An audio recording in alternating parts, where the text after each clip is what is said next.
So humans are not the only thing in heaven. They are not the only species in heaven. So people need to understand that as, as a universe, the universe includes many, many planets and billions, if not trillions or zillions of stars.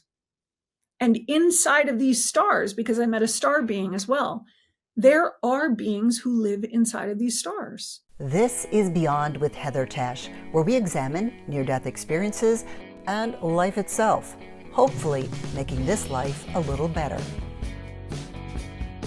Hello, everybody. Welcome back, and welcome back to my wonderful guest, Megan Brown. Hello, Megan. Hello, Heather. Thank you. I have loved hearing your story. For everybody that's watching right now, there will be links in the description to part 1 and part 2. And now we really dig into some of the meat about what you talked about. The Q&A is always really fascinating, I find. And there's so many things I want to ask you about. Let's start out because you initially arrived and you were walking through the clouds and you saw grass and you saw trees. And my question first is just, were they very similar to what we have here on Earth? Were they more radiant? Were they more dreamlike? What were they like? It reminded me of what we have here on Earth. It was beautiful. It was very clear. But it's funny because when I got out of the hospital and I got home, and the first time that I walked outside, I remember all of the colors around me being more vibrant on Earth after my experience there. I've heard many people say that. You also met Jesus. You were given a hug by Jesus. So what did that hug feel like? It felt sincere. It felt loving, like a big brother. It felt like just he cared. He cared about me.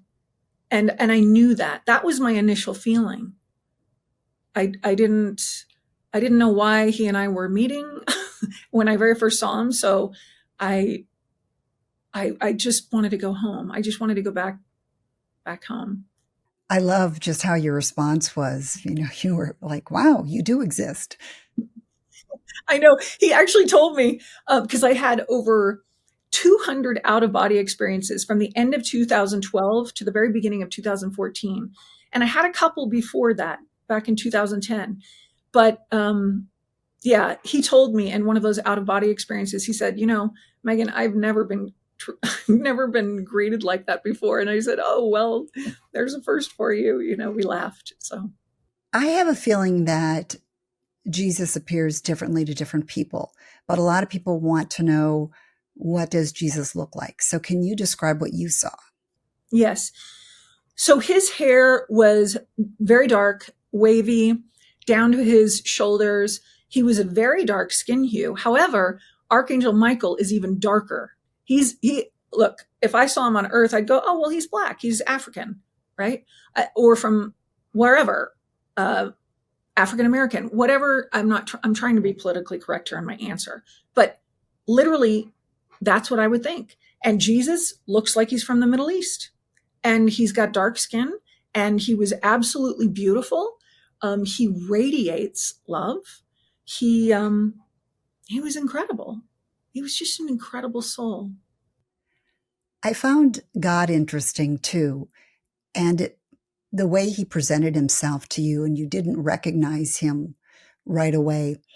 And it makes me also think that God can appear to us in different forms, because some people say he was just, this, you couldn't miss that this was God. But knowing myself, if I had only seen a light, I'd be, yeah, okay. My response as an atheist would be like, all right, I saw a light. Felt great. I don't think I would have believed like I do now. I mean, all I talk about now is heaven and love. And yes, I believe that he can present himself in different ways. I'd already had 2 near-death experiences before this one. This one was my 3rd one. This is the one that changed me, that really, got my attention. And I'm forever changed. I mean, I divorced. I got a divorce. There was no conversation that could be had. Because you kept talking about God and love and all these things, correct? Yes. And it bothered him. We spoke a different language with one another. And that's okay. That's okay. The other thing that you said, which I found was interesting, is you talked about God and Goddess. So Goddess was created at God's request, as it turns out, at God's request. So he wanted somebody to be with. So there we have God and Goddess. There was a moment backing up when I got into heaven. I asked God at his table when I very first got there, I said, God, how is it that you're here with me? And there's hundreds of thousands of people dying right now. He said, I'm an atom. I split myself up. I'm as whole to you as I am to them in this now. And I thought, wow, that was the coolest, easiest science course I've ever had. I think that you said you met with about 76 of these beings. And I was curious, were you familiar with all of them before your near-death experience? No. There was even one, I mentioned, what's his name? Mahatma Gandhi. I recognized him, and Paramahansa Yogananda, because one of my aunts, when I was 11, had gotten married at the Self-Realization Center in Malibu. So I saw Yogananda there. I mean, that's his place, but it's also Gandhi's place because some of his ashes are there at that location. I recognized Charan Singh, and that was the soul who my mother started following when I was 11. All these things I didn't even think about this. All these spiritual things started happening at 11. I didn't even think about. I even had my confirmation in the Catholic Church at age 11. So strange. But Charan Singh was introduced to me back then, and I saw him in heaven, so I recognized him. But the rest of them I did not recognize. I can't remember anybody else that I'd recognized. You say you're not religious. So who are these people to you now? They are all examples of the highest and holiest frequencies of love. They are all, I honor them as religious figures that they are here on this planet. In heaven, they are all unified. And so I look at each of them. I pray to all of them. All of them. I'm not going to lock into just one belief over here or one belief over here, because I believe now, having experienced them in heaven, that they were here to impart not only their visits, like King David. I have a story on King David. King David got a visit from Archangel Michael and God, and I believe Jesus was there as well. But he used to pray. King David was, in charge of this whole community, and everybody was pretty barbaric. And he used to pray every night with a candle burning, and he would ask for help. What does he do? He was very religious. And they appeared in his home, and they told him, King David, they said, this is what you will do. You will start Judaism. You will teach it here as it needs to be taught. We will come to you every night for the next 6 nights. It was either 6 nights or 7 nights, but you have to have the day of the Sabbath. I think that's their holy day on Saturdays. And you have to give people that time off to reflect on what they're grateful for and all of these different things. I don't remember the whole conversation. I remember seeing this and being shown this. And then I don't remember if it was Archangel Michael or God who, with their hand and the flame that comes out of their hand, they drew the Star of David on the ground. And they said, we will call this the Star of David. This is what people will follow. And then they told him why. And so he wrote everything down, and they told him, you have to write this. So this is what I learned. Also, in one of the out-of-body experiences I had, they told me that the Neanderthals had what we know to be the Star of David. They had that symbol as well, but it was not called the Star of David. I don't remember what it was called back then. But the Star of David represents, and this is not to be blasphemous, this is what I learned in heaven. The top point of the Star of David represents love. The next point represents earth, and then it's fire, air, metal, earth, fire, and water. But love is the creator of everything. That's why it's on the top point of the Star of David. Love creates everything. So the other thing that I was shown in my out-of-body experience was that there are layers, 3 layers to earth and this atmosphere that we are in.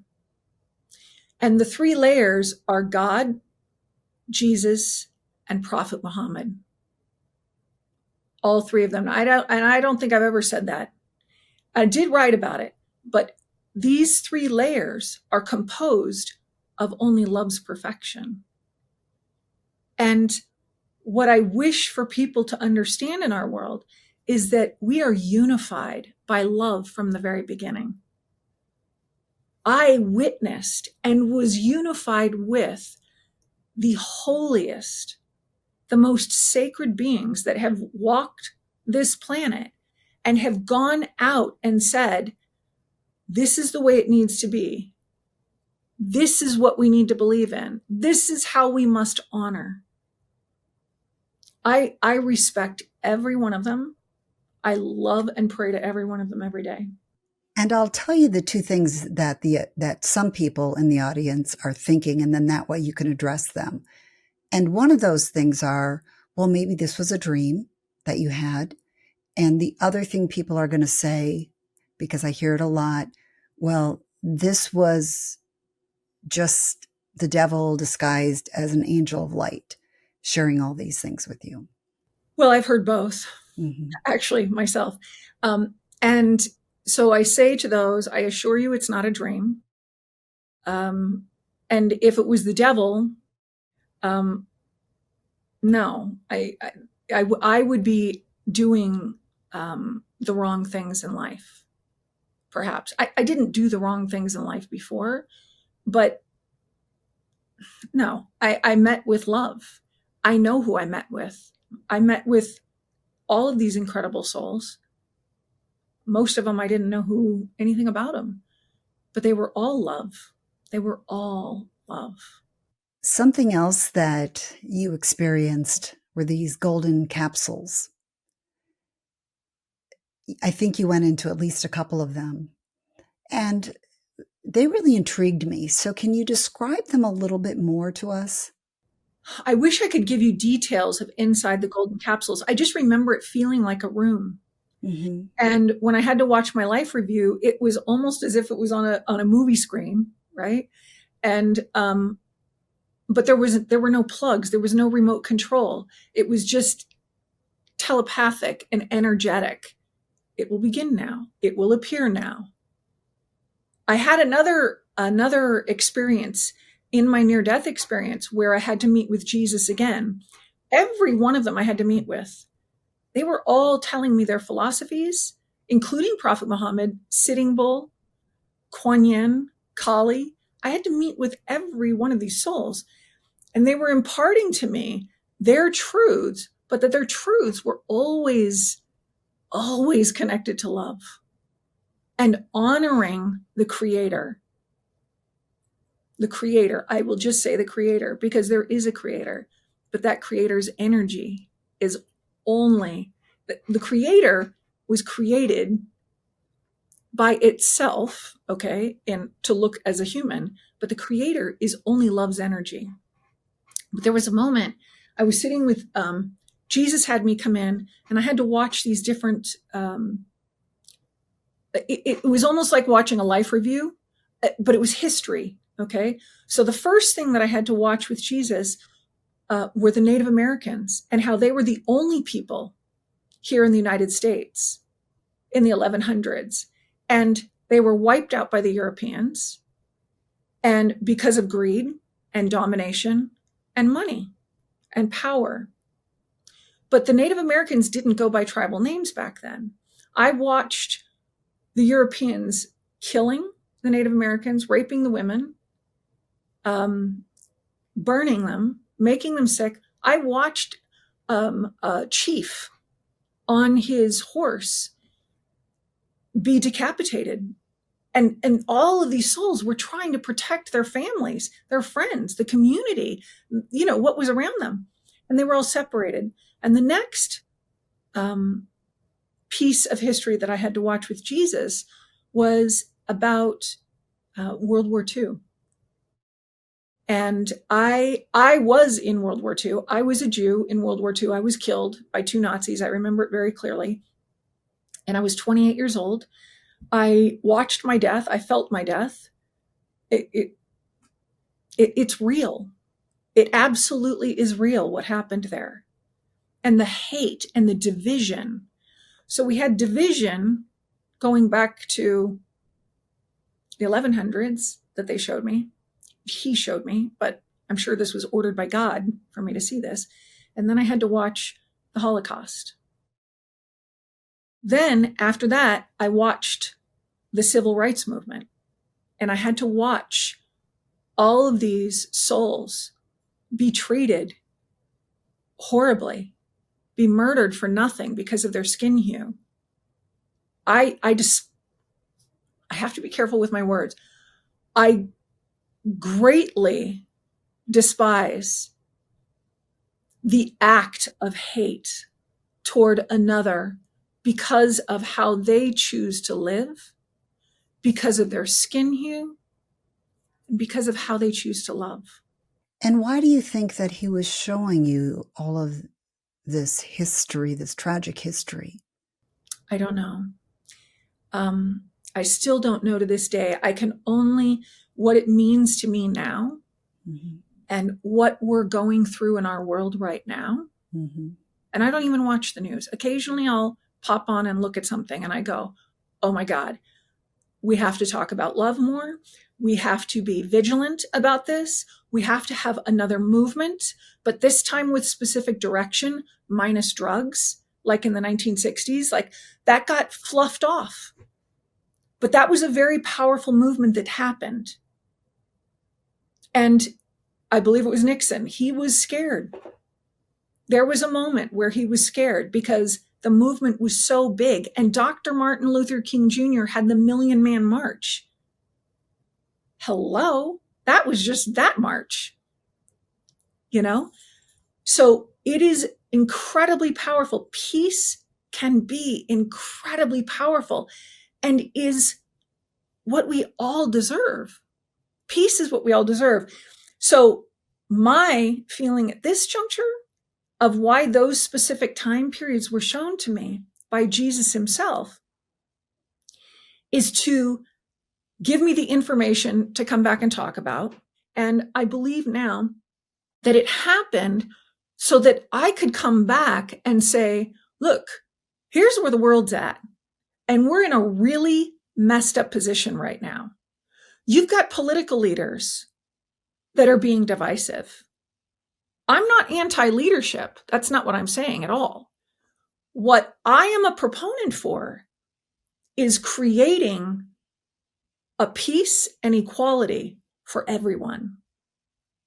That's what I'm about. So I believe that these were historical moments shown to me to help me reflect back and go, oh yeah, the messages of love were not understood in any of these time periods.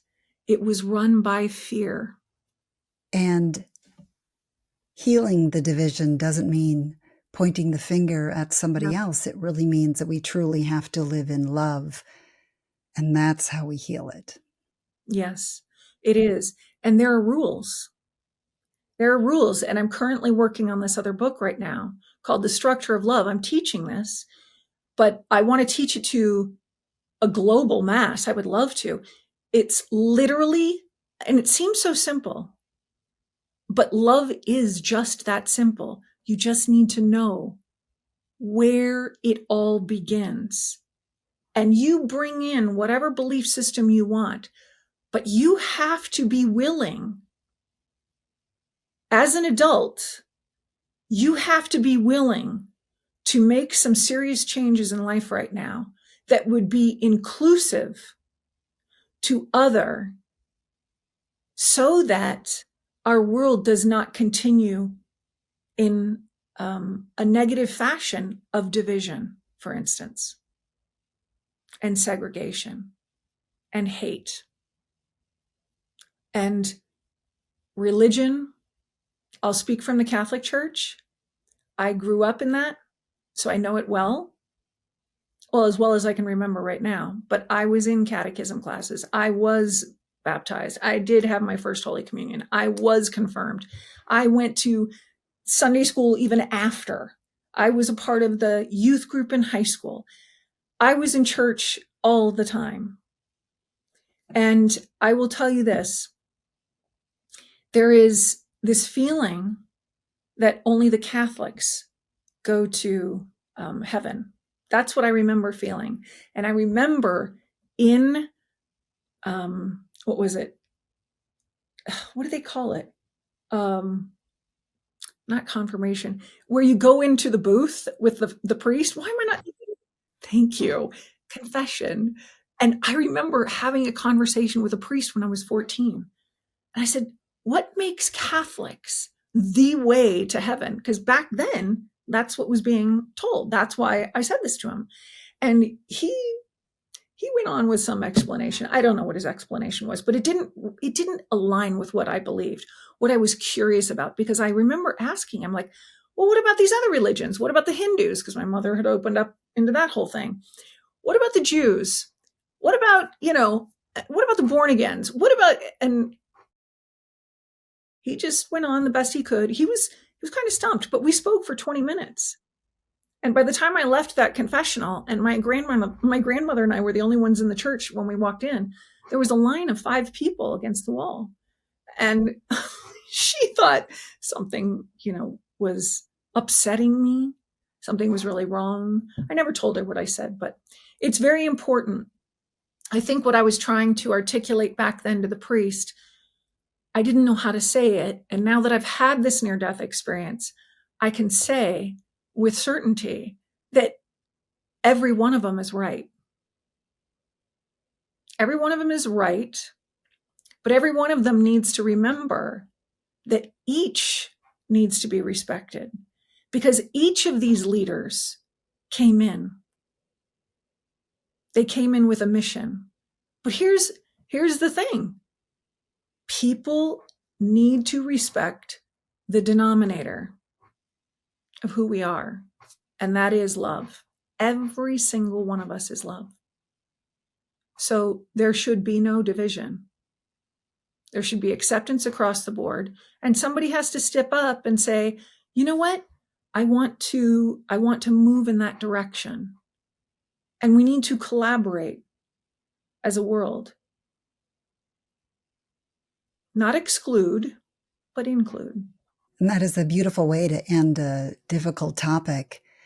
And before we part here today, I want to end on something a little more fun that you saw in your near-death experience.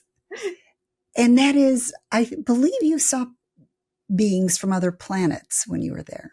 I did. Tell us about it. Yeah, absolutely. So I have come back and I have described it as being the bar scene in Star Wars from 1970s, that first one. And, people have been offended by what I've said, but all I was trying to do was describe how these other souls look. And I remember I was talking to a walrus. He was a general from his planet. And he was just this incredibly loving being. And I met his wife, and we all had conversation. There were beings of all kinds around me. And it was incredible. And different colors. There were blue, light blue. I mean, remember when Luke Skywalker, Han Solo walked into the bar scene, they were the only two humans. So humans are not the only thing in heaven. They are not the only species in heaven. So people need to understand that as a universe, the universe includes many, many planets and billions, if not trillions or zillions of stars. And inside of these stars, because I met a star being as well, there are beings who live inside of these stars. I didn't know that until my near-death experience. I didn't know that as a collective, all of these different locations are inhabiting these souls dressed in different suits that they walk around in. I call it, like we have the human suit on. They had different suits on. And I don't know why people ever have a problem with that, because if God can create us and God is capable of all things, why wouldn't God create things all across the universe or universes? Absolutely. Absolutely. And he did create us. He did create us. He wanted us to be a representative of love. He couldn't take care of the whole planet. So we were born here. And then we continued and continued. We were placed here. And that's how it happened on every planet. Well, Megan, it has been such a pleasure talking to you. I know that you have been given gifts since your near-death experience, and that's something that you share with people. You also have your book. So can you fill us in on all of these and how people can reach out to you? Sure, thank you. So I have written 2 books. The one God ordered me to write is called A Catalyst, My 5 Days in Heaven. And then the other one that heaven ordered me to write years later in my divorce was, they just told me to write every day about love. So I wrote this book that's basically daily thoughts, and it's all about love, called Love's Recipes. I'm also a part of one of the authors, a part of a near-death experience book, a collective of us. I think there are 12 or 13 of us authors, and we share our stories, and it's called Death. I was given the gift of the clairvoyance and the clairaudience, and I've been doing this for years, but I didn't have it before my near-death experience. I had it as a result of, and I connect people to heaven because I will only translate for heaven. And that means God, because God has come and spoken a few times. Jesus gives messages. Everybody gives messages. Sometimes I don't know who's talking, but I know it's always love. And then I'm offering this course called The Structure of Love, where it's about really understanding who you are as being love. And I want to teach others what it is that I've learned as a result of this near-death experience, because it's so profound and it's been so helpful for those that I've worked with. So I offer that as well. But people can reach out to me at conversationswithmegan.com. That's my website. And they can read about me and listen to podcasts. And I'll probably add ours in there as well. So Well, Megan, thank you so much. I've so enjoyed all of the things that you have shared with us. And before we leave, do you have any parting words that you can give our audience, or words of wisdom? What do I want to share? Yes. So one time in heaven, this was so beautiful in my out-of-body experience. I was in a meeting, and I walk out, and there's this tall, 8-foot tall, white, snow white being with these incredible icy blue eyes. And I looked at him and I stopped. I was 7 or 8 feet away from him, and I'm with Archangel Michael and all these other souls. And I stopped and I said, "Oh my God," I said, "who are you?" And he says, "I'm Father Time." And I said to him, "I thought you were a fairy tale like the rest of these souls." And he said, "No." He says, "I've been with you throughout every lifetime. So we talked, and then he says, I have to go. I said, okay, but I didn't want him to leave. And I said, God ordered me to write this book. And I said, do you have anything that you'd like to add to the book? And he said, yes, time does not heal all wounds. Only love heals all wounds throughout time. So I want to leave everybody with that. And may everybody move forward in everything that they do with love. Love for everything. That is such a beautiful way to end. Thank you so very much, Megan. I really have enjoyed our conversation. Thank you for having me, Heather. It was wonderful, and thank you for allowing me to share. Oh, you're welcome. And it was great to see you in person at the IANS conference. I'm so glad we got to do that as well, and hopefully we can stay in touch. Thank you. I hope so. I loved Megan's parting words. Such great advice for all of us. Now, I know some of the other things she said were a little controversial, and so some of you may have loved it, and others may have been a little bit more uncomfortable. I would love to hear your thoughts. You can put those in the comments. Please be respectful in your comments. And then if you'd prefer just to let me know you made it, you can just type the words "made it" in the comments. I really appreciate that as well. And if you would like to give it a like, that would be wonderful. If you haven't subscribed, go ahead and subscribe and hit the bell icon if you'd like to get notified when I have new episodes coming out. I have a couple coming out every week. And you can also always find all of my episodes in my playlist, and I always have a link to that in the description. Thank you again, everybody. I so appreciate all of you who are here watching my channel. I really am grateful for each and every one of you. Take care, and I hope to see you in the next episode. Thanks for joining me on Beyond with Heather Tesch. Please add comments and questions you'd like future guests to answer. Also, if you liked what you heard, please hit the thumbs up button and subscribe. That'll help keep this podcast going. You can also go to Beyond with Heather Tesch to look for more episodes.